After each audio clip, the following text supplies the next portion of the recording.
everyone, and welcome to Money Smart Conversations, building confidence to talk about money. Talking about money can feel uncomfortable for many of us, yet these conversations play an important role in our overall financial well-being. Today, we are delighted to have Sherry Topfuma, a CFP professional, with us to help make these discussions feel a little easier and far more empowering. Sherry has a BCom in Finance and Economics from UWC and a postgraduate diploma in financial planning. She's deeply passionate about financial inclusion and leads Crew Academy, an initiative that supports first-time investors by making financial guidance more accessible. During this session, Sherry will share practical tools to help you communicate more openly about financial matters, approach sensitive topics with confidence, and build healthier money relationships that strengthen your financial future. As part of our broader commitment to financial education, we proudly support Global Money Week, an international campaign coordinated by the OECD that promises financial literacy for people worldwide. Please feel free to post any questions in the chat, and we will address those at the end of the session. Thank you, Sherry. We are looking forward to an insightful and encouraging conversation. Thank you so much, Rihanna. Thank you for the platform. It's always such a pleasure to share on these platforms. And thank you to you and the FPR for the opportunity. I'm really excited to be here. Let me just share my screen. You just bear with me.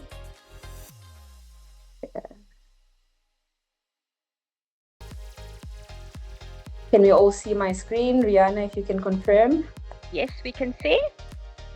Perfect. So today we are going to be talking about smart money conversation. Smart money conversations. How do we encourage conversations about money, or how do we encourage engagement about money? And how do we build the confidence to actually talk about money? And perhaps to start, let's just have a sort of a reflection point. When was the last time you actually had an honest conversation about money?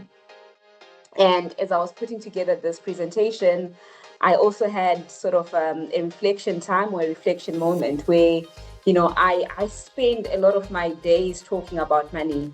As Rihanna gave a very nice introduction, I'm in the industry and I work with clients, and talking about money is actually part of my job. And besides that, I also work with some of the best financial planners in the country. But I've noticed that I have struggled to talk about or to open up about my own money situation, my own financial situation, even to my colleagues. And that just makes it clear that, money is just not about numbers. And money conversations are not just about numbers. It's deeply emotional. Talking about money is not just about, 1 + 1 = 2. It's about identity. It's about success, expectations. And so it's not an easy thing to do. But hopefully today, as I'm sharing some insights, I am in no way or form a pro at, leading money conversations. However, I hope that you can take 1 or 2 things from my presentation today. And as I've said that, it's talking about money is not easy, but we actually do need to encourage these conversations. We actually need to talk about money because there is a cost that comes with avoiding the conversations in our society, in our families, or even in the people around us. So some of the biggest costs of not talking about money includes, the people around us. If they don't talk about money, or if we don't encourage those conversations, then the outcome is that people around us tend to make poor financial decisions. And that can mean, people can get into debt that is unsustainable, or, people can buy things they cannot afford because there's no sounding board, there's no accountability partner to share with. And also, one of the biggest costs of not talking about money is that the important conversations that need to happen are delayed, such as investing your money, or planning for retirement. And if you don't talk about these things with someone, the cost of not doing anything then can actually become very expensive. And when we talk about money, there's also a sort of a heavy burden that comes with money. And I don't know what it is, but there is a shame that's sort of attached to not, if you seem as if you're not in control of your finances, there's a shame attached to it. There is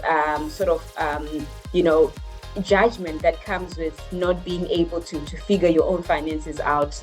And I think that emotional impact, if we don't talk about money, a lot of people just carry these burdens all around. And so today, as we're talking about this session, I'm not here to teach you about what you can tell people to do with their money. I'm just here to foster that understanding about why people should engage in money conversations, and also understanding why they don't want to engage in money conversations and how we can change that behavior. Just contrary to what I've said, if we do have more money conversations, and I'll share practical insights. I've tried to put together some practical insights that can help you start the conversation, that can help you break the barriers of breaking down the stigma around talking about money. And hopefully, when we have more conversations around money, the anxiety can be reduced. There'll be more accountability with either your partners or your family members, and that there's just an understanding between you and your community around talking about money. And also, I've just put together the stats. There was a study done by Afrocentric where they looked at how the biggest stressors of South Africans, and financial stress is actually the norm. So people are stressed about money. It's not a secret, as the majority of South Africans have reported that money is the one thing that stresses them the most. I've put the stats on the screen. And also ProfMed ran sort of a study on their members. So if you don't know ProfMed, they are part of PPS, and their members are mostly professionals. So some of the top professionals in South Africa. And you can see that the results are quite interesting in terms of the one thing that stresses them the most. They've all reported that money is one of the biggest challenge that they're facing, or dealing with money is one of the biggest challenge that they face. But the majority of them had financial concerns as their biggest stress point.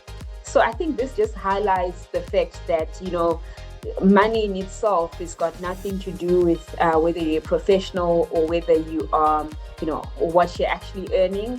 It's very subjective. It's a very emotional topic. And talking about it can be difficult. And when we look at, again, coming back to the study done by Afrocentric, basically they asked people what was the main avoidant, what stopped them from talking about money, why are people not having money conversations? And I thought this was just interesting to share. Because as you can see, the majority of answers are leading to psychological barriers as sort of one of the biggest reasons that people are not talking about money. And probably this also speaks to my point to say that, financial behaviors or financial habits are not about knowledge. It's not about what you know. It's not about the numbers. It's mainly about psychology. And if we don't address the psychology, then the knowledge we teach, the numbers that we learn, they become meaningless because we don't always translate them to action. And you can see there, I'll start with shame, the shame and the stigma that comes with talking about money.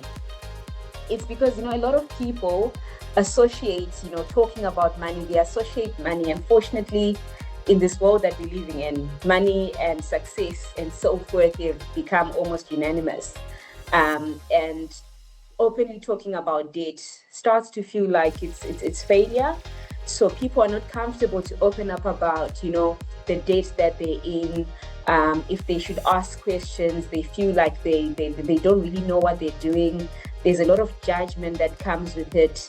And especially for men, when they're facing sort of financial struggles, it almost feels embarrassing to open up and to share. So again, money is not just about numbers. And of course, fear is in fact, the biggest restraint from talking about money.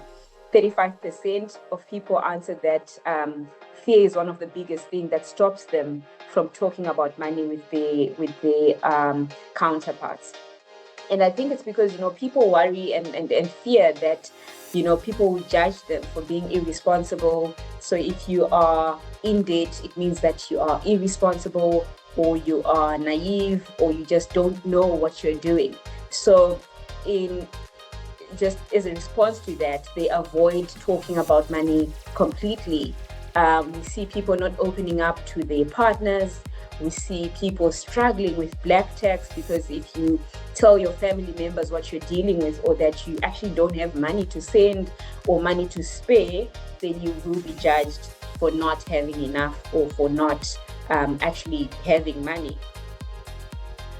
And perhaps the other interesting thing that came out of this study is that confusion aspect.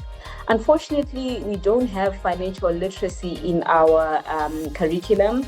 And so a lot of people just navigate finances, as they see through life. Some people are lucky enough, they have access to financial advisors. But for the majority of South Africans, they hear the news, they hear about markets, but there's still a lot of confusion around what exactly how does this affect me? What exactly am I doing? Even simple concepts like what we feel are simple concepts as financial professionals, such as budgeting. To some people, they still really get confused, and because of that confusion, they'd rather just not open up or talk to anyone around finances. And I'll just give a background on behavioral finance, because I feel that there are some biases that actually speak to whether people open up about finances or they don't. And traditionally, the minute you are seen to understand numbers, I'll give an example of even financial planners, if we have members in the room. So when we are taught finances in varsity, for those that actually studied finance, it actually assumes, so traditional finance assumes that money is rational. 1 + 1 is equal to 2. Books must balance. Everything must be logical. Everything must be well informed, because there are numbers to it, right?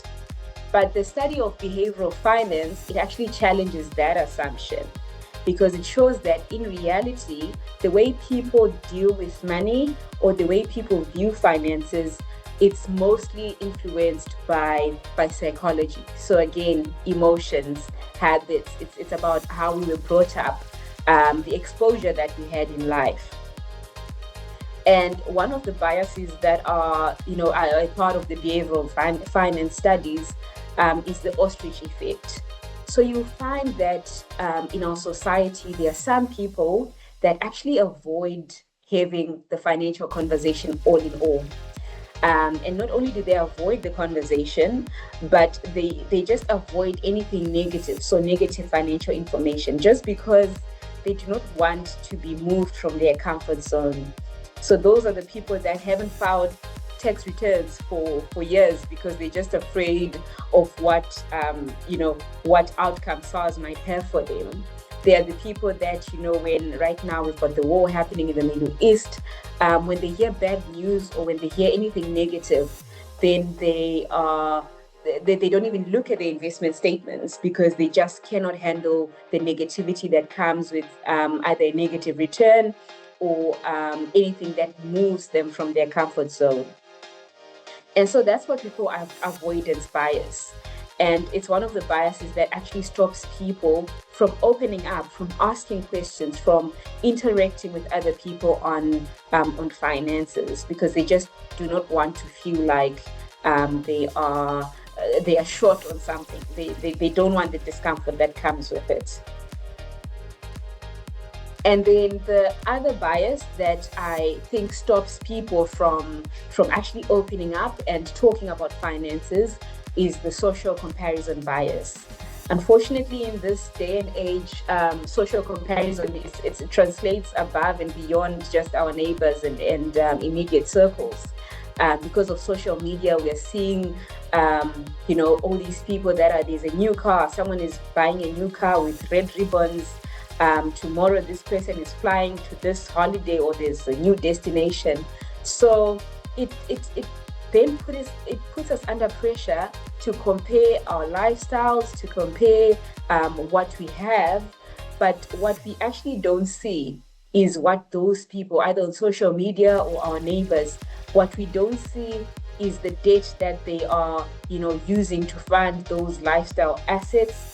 It's the financial stress that they may carry, because those things are not exactly in our faces. But the results of social comparison bias, right? It makes us feel inadequate. So if you're a person that compares themselves to the next person a lot, particularly when it comes to money, I mean, it's human nature to compare ourselves. But when it comes to money, those feelings of inadequacy, the pressure to keep up as well, that builds up. And when you're operating from a place of pressure, it becomes difficult for you to actually open up and lead a conversation that is honest around money. And then finally, there are some people that suffer from what we call the overconfidence bias. And if you're a financial planner, you've probably come across clients that think they come to you and they think that they know what they're doing. And I'll actually give an example. Recently, I had a client call me and they said, "Hey, Sherry, I've just finished my MBA. I think I'm quite comfortable dealing with my own finances now. I'll just take over my investment and deal with it." So that's what we call the overconfidence bias, when people believe that they understand money better than they actually do. And a lot of those people feel like they don't need advice. And so what do? They end up not asking questions, because they feel they're in control, they know what they're doing, they are maybe trading a few shares, they feel like they are in control, so they don't seek help, and they are not the best people to start conversations around money, because they don't need to know anything else.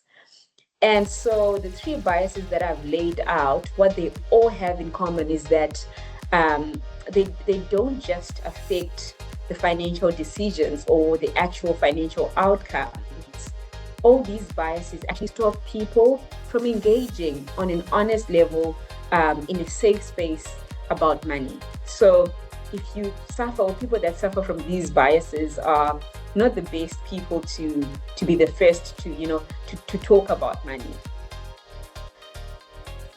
And so when it comes to money, we actually need a mindset shift.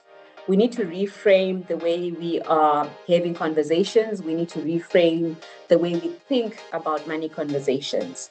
So instead of seeing money conversations, unfortunately, it's taken me probably 4 years to start being in this space, or in this space where I'm comfortable enough to share and to talk about money openly.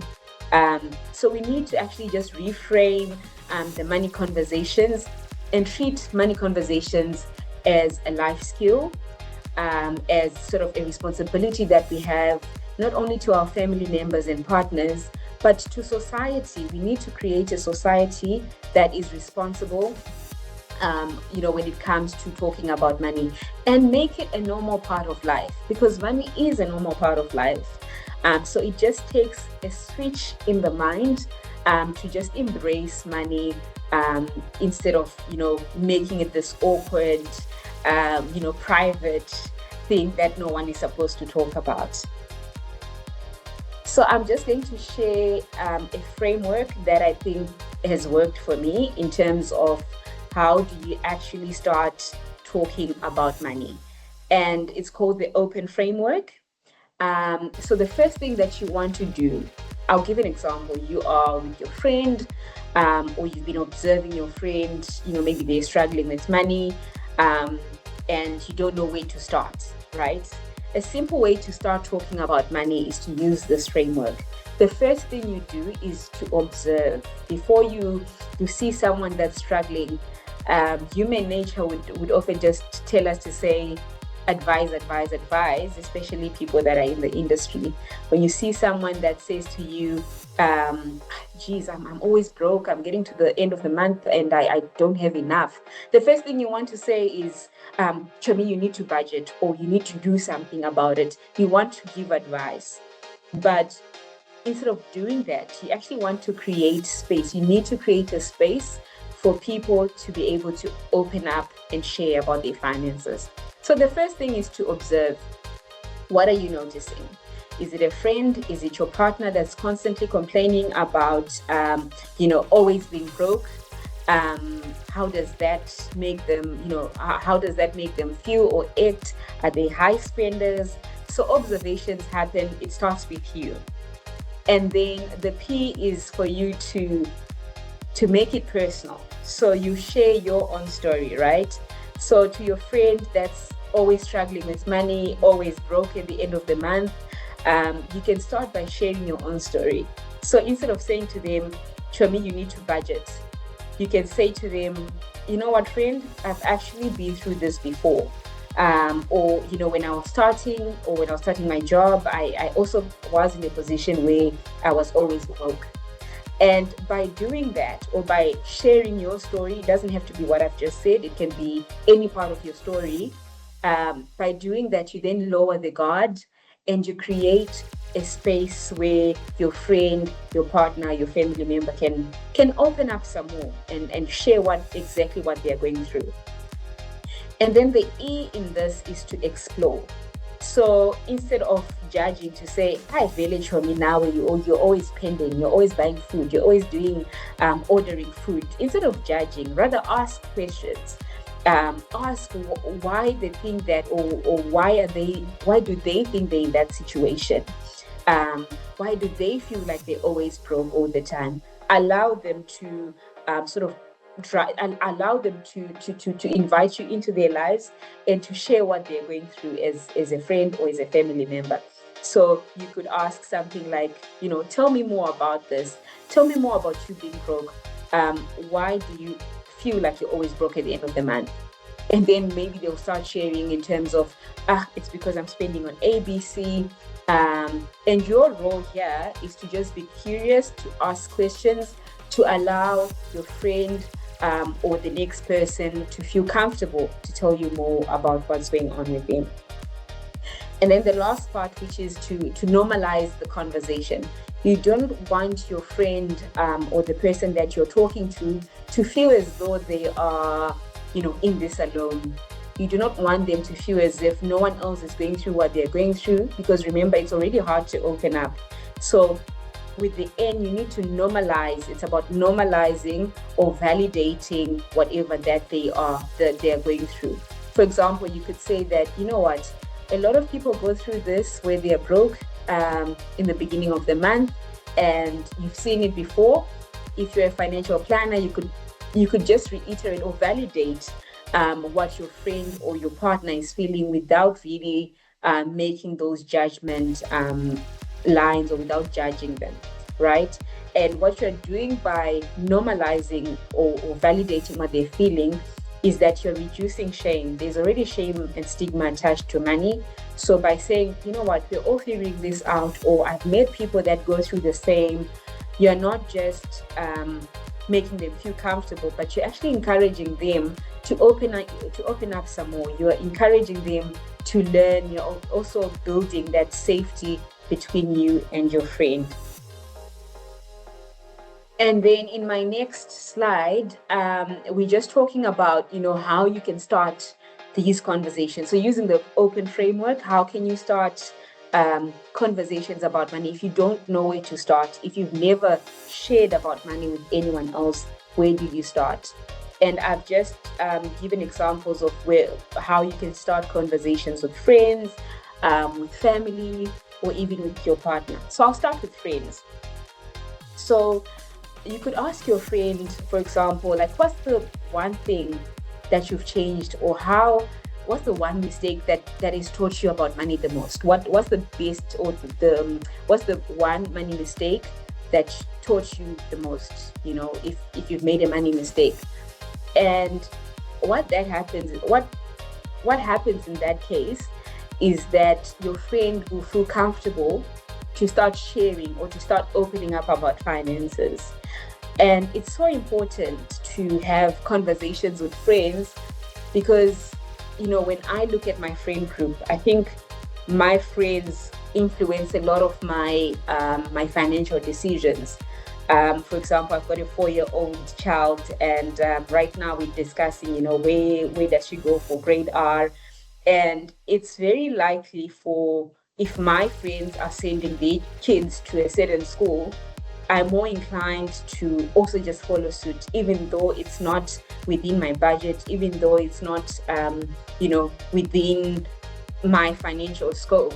But because I'm not having money conversations, the opposite happens, right? Where you start feeling the pressure, you start trying to keep up just because you're not having that honest conversation with your friends.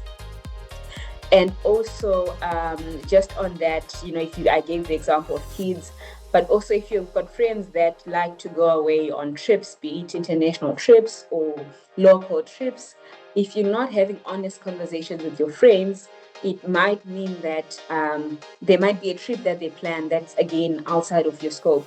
And if you're not having honest conversations with your friends around your financial situation, you might end up taking dates to fund a lifestyle, just to keep up with your friends, just because you are ashamed to be honest about things. So it's important that, particularly with friends, we create a space where we can open up about money. We create a space where we can share our lessons that we've learned from the mistakes that we've made, and also just have that open, safe space.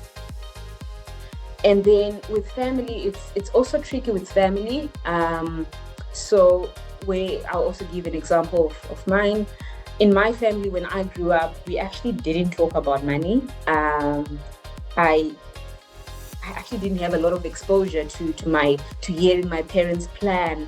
It was almost, when they're having a serious meeting, they'll go into their bedroom, close the door, and I had no idea what was being discussed. The next thing, there's uniforms. The next thing, we are either going on to the village for the holiday that year, or we are not. So it was not really like an open, honest conversation that my parents had with us growing up. But it's an important, now that I'm growing up, and now that I've grown up, and now that I'm raising kids as well, it's an important part. It's important for kids to be able to learn about, how to deal with money. And when kids learn, so children don't learn what they're told, they learn what they see. So the more we are open about talking about money around our kids, they will learn how money is, handled in financial situations or in stressful situations.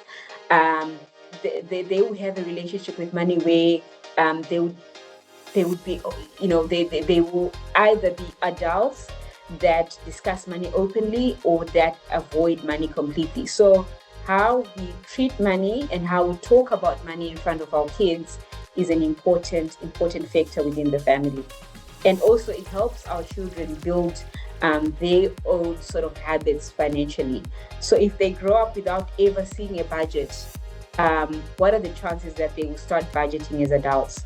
Whereas you could start by getting them more involved, whether it's birthday monies, pocket monies, start openly talking to them about, what are they spending on? Why are they spending the way they're spending? Talk to your partner, talk to the people around you while your kids see what you're doing, so that they can learn from you instead of from what you say. And then the most important part, which is the most difficult one actually, it's the conversation with money, the conversation about money with our partners, right? Um, and partners can be, it can be your partner before you get married, it can be after marriage. But it's important that we understand how our partners view money and how they see money. And some of the questions that we can ask sort of to start the conversation is, you could ask your partner, what did money look like growing up for you? What are your biggest financial concerns?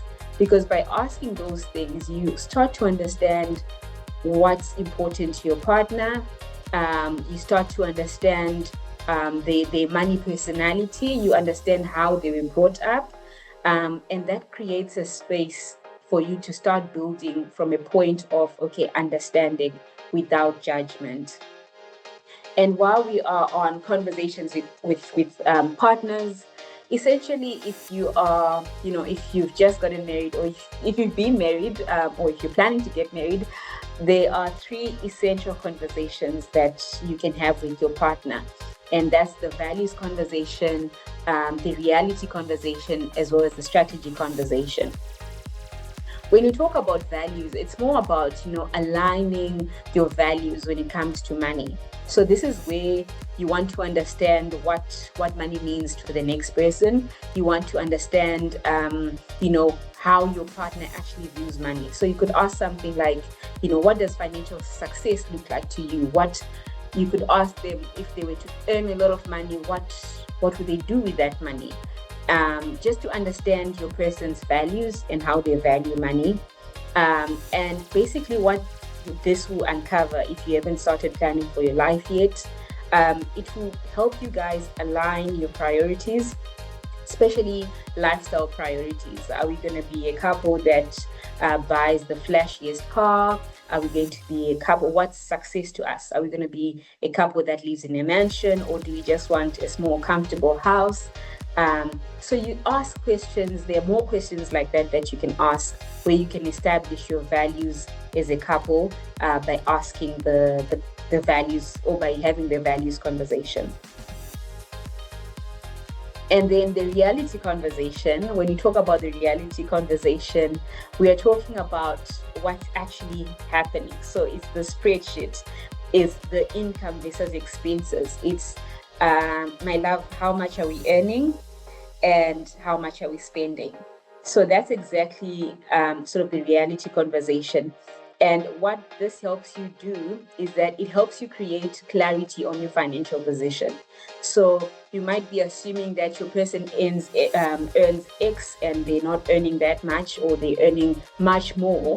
But you never know until you actually have the conversation where you ask each other, babe, how much are you earning? How much are you contributing to your RA?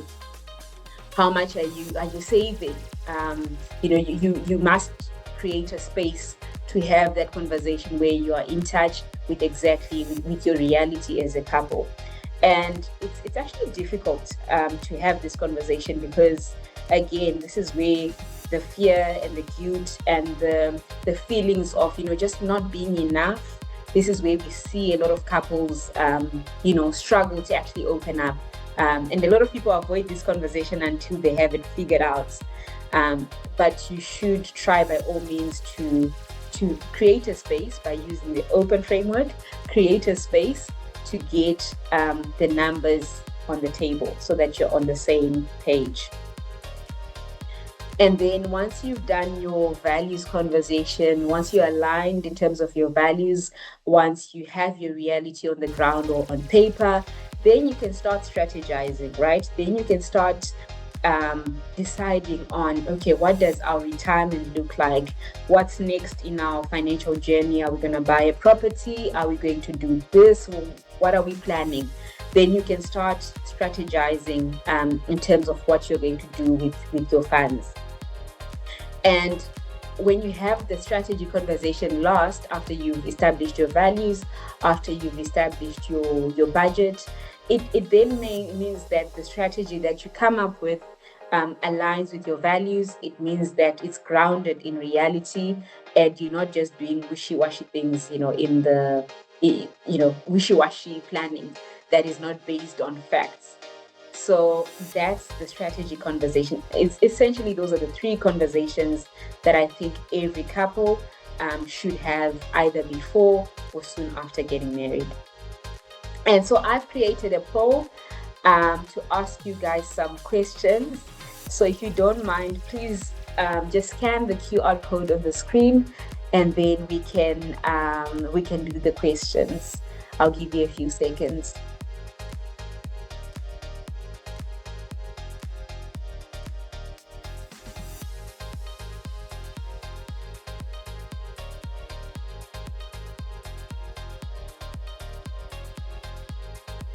Rihanna, can you confirm if you can see my screen?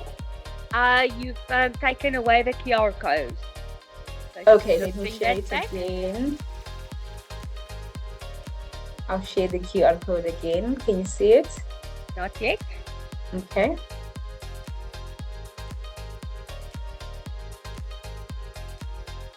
I will share it just now. Bear with me. Yeah. Can you see the QR code?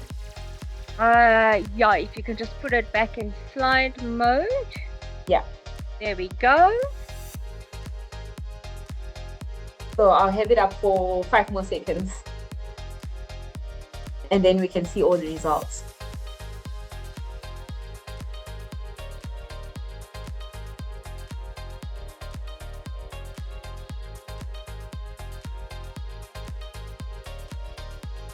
We all good.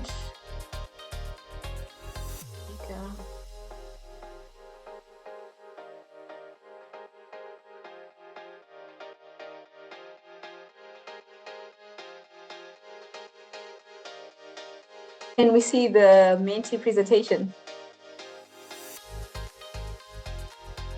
Yes, we can, Sherry. Perfect. So the first question I've asked is that which of the following best describes your behavior when it comes to money? And I see answers are coming through. There are a lot of people saying, I actively track and discuss my finances. Well done. Okay, more people are now saying they understand their money, but they rarely discuss their money. And I think it's actually speaking to what I was presenting in terms of it's actually hard to talk about money. And these results are telling me that we are on track. I sometimes avoid thinking or talking about money. Only one of you actively avoids dealing with their funds out of the 25 people. So again, this is just showing us that money is still, so the majority of us feel that we understand our finances, but we are not having the conversation. And I'm hoping that by sharing what I've shared, we'll also share my presentation. You can take one or two things. It's a very difficult sort of subject, or it's a difficult topic in terms of, there's so many things you can take from it. But I'm sure, I hope that you've taken one or two things that you can apply to your lives so that you can start actively talking about finances. Here's the next question. What makes money conversations uncomfortable? So to those of you that answered that they don't really discuss funds, what makes it uncomfortable for you guys to share about finances? Embarrassment, just uncomfortable, fear of judgment, not knowing enough. So I'm seeing a lot of people, it's again, we're going back to that psychological barrier of fear, right? We fear being judged. We fear that we are not doing enough. We fear that the decisions that we've made are just not good enough. So again, as we've discussed, or as I've shared, there are ways that, number one, the fact that you actually understand your fear means that you can now be able to create, if you use the open framework, you can create a platform for others to share about their finances without the fear of judgment, without you judging them, so that it's a safe space. Not knowing enough. Those that do not know enough, please consult a financial planner through the FPI. Part of what we do as a profession is that we aim to provide clarity to financial concepts. So if you ever feel like you actually don't know what's going on or you don't know enough, please consult a financial planner, and they'll be able to help you. Embarrassment about past decisions. And then we've got a few that are very comfortable discussing their money, which is a good place to be in. And then the last question: which behavior do you relate to the most?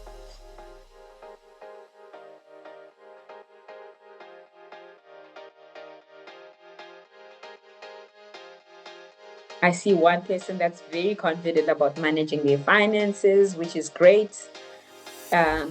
Delaying financial decisions, procrastinating. That will also speak to that ostrich effect or that avoidance bias we spoke to earlier. A lot of people still feel confident about managing their own finances. I avoid checking finances sometimes. Okay.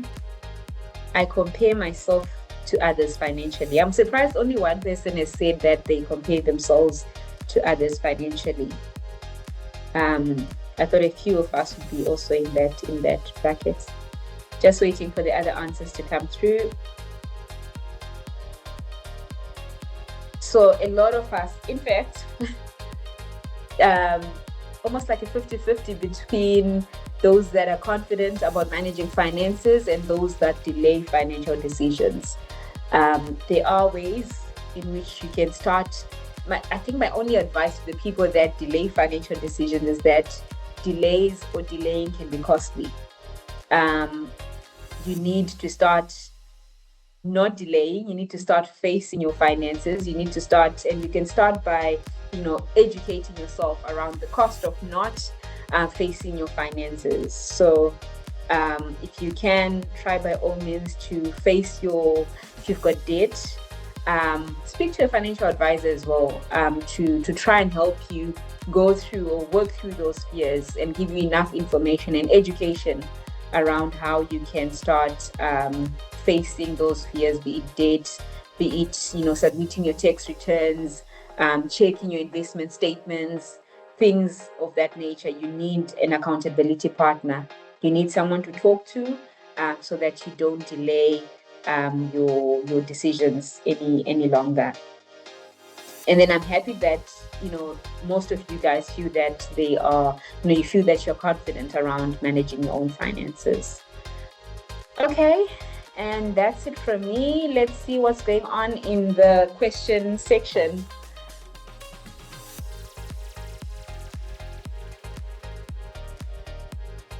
Sherry, thank you. That was a very insightful presentation. I just want to say that I haven't really seen not questions in that sense.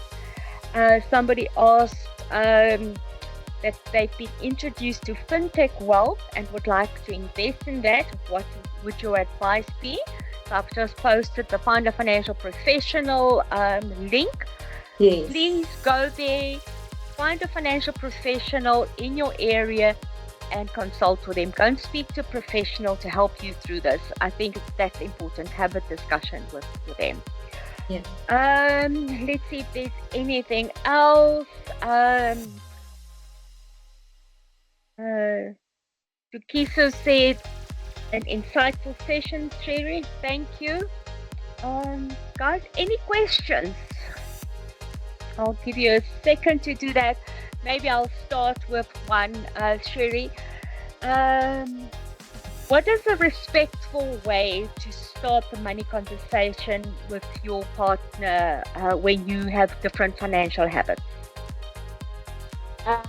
So again, the fact that there are different financial habits means you've had that observation. You've observed that you are probably on the, you're not on the same page when it comes to finances. So the next thing is to maybe start by sharing what your sort of your perspective is when it comes to finances, and say, babe, I feel ABC, this is what I'm struggling with.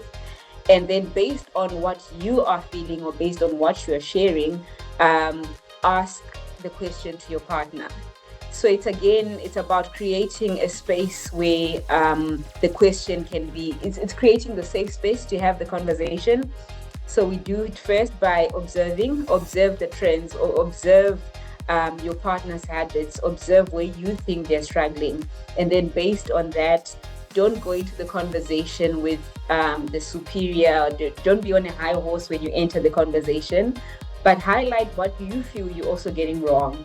And then based on that, you can have the conversation, ask the questions to your partner. Brilliant. And I mean, as you can see from the answers, a lot of people suffer from fear, right? It's all fear of judgment. So you don't want to go in there with the judgment. You don't want to go in there as if, you know everything and this person must get it right, but rather create a space where you acknowledge your own faults, but then ask the question so that you can meet each other halfway. Brilliant. Yeah. Sherry Jabulani is saying, as a financial planner, how do we tackle the conversation with someone with an overconfidence bias?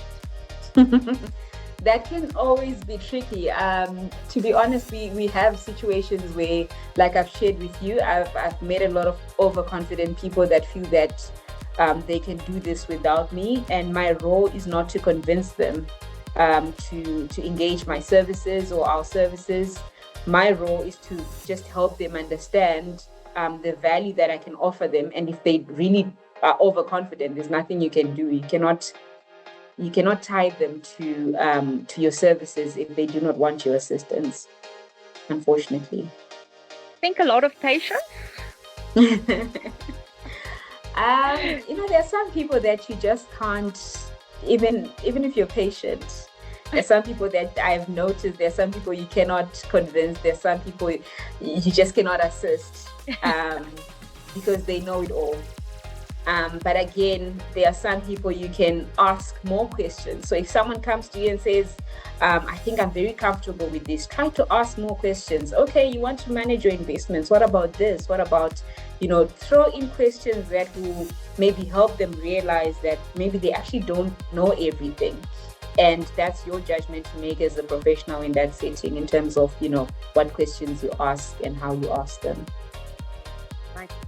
The next one. Hi, Sherry. Is it appropriate that clients can deliberately delay making financial decisions so they gather sufficient information or insights, so a delay isn't always a bad thing? So is the question that client is delaying to make a decision because they want more information? Yeah, that's not a bad thing. It's not a bad thing. The more information you have, the better decisions you can make. So I think it's just, you have to be open to more information so you can make an informed decision. Absolutely. And also our role there, as I've said, as financial planners, we need to provide the clarity. We need to give the information to the client in a way that, they understand, so that they can reach the decision quicker than if they were to dig up information themselves. So our role is to provide as much clarity as possible, so that clients, because delays can also be costly, especially around investing, especially around, retirement. Those delays can be costly, and it's up to us as planners to guide our clients, provide information and clarity. Absolutely. Yeah. Sherry, there's a long one. Basically, somebody that would like to connect with you, to speak to you more about how to actually engage with employers. Are you open for that? Absolutely. You can just drop me an email. I think my email address is somewhere. Otherwise, you can drop them in the chat. Okay. I think what I'll do is I'll drop mine in the chat and I will connect them to you while you answer the next one. Let's see. I sometimes do financial coaching for clients, and I have seen a trend where the guy does not show up or commit to the session. From your experience, what causes the difference between how men and women deal with money conversations? So, there is no one way or the other. So, how I look at my clients, every client is different. Unfortunately, there's no generalization to say this is a men thing or a woman thing, right? Everyone has got their own biases, their own. Again, money is deeply personal, deeply emotional. So some people might have that avoidance bias where they just don't want to face their advisor because they're not ready for what's coming. But that comes from, it's a habit that comes from the upbringing. It comes from deep within. So I cannot generalize and say this is a man thing or a woman thing. It all depends on the person. And if you know your clients, you can find ways to either encourage them or, create a space for them to be able to face their finances without the judgment, without the fear. Yeah. Okay. Just want to see here is there was a follow-up question, and I hope we're going to get this one right. Des says, is it how you acknowledge their knowledge and as very pertinent questions, ask them to answer questions based on real absolute numbers and not based on examples? I think that is related to the question about the overconfidence bias. I think that's more a comment than a question, which makes actual sense. Yeah. Awesome. Okay. I don't see anything else. Is there anyone that still wants to pose a question?